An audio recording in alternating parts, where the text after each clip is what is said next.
Welcome back to this series on how to use Zoom webinars.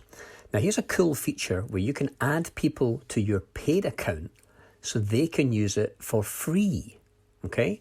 You can manage the users on your account by going to User Management and clicking on Users.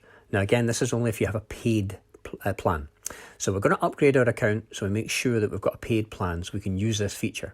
Once we've got that, we can add additional free users depending on the plan.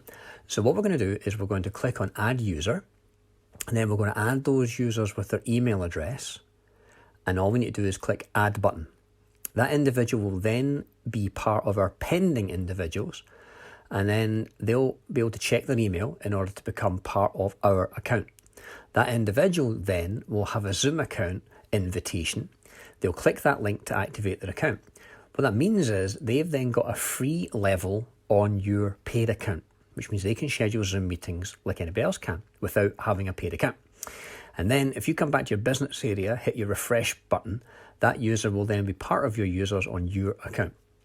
And notice that they are considered to be a basic or free member. Okay, quite handy. So with that, I'll see you in the next video.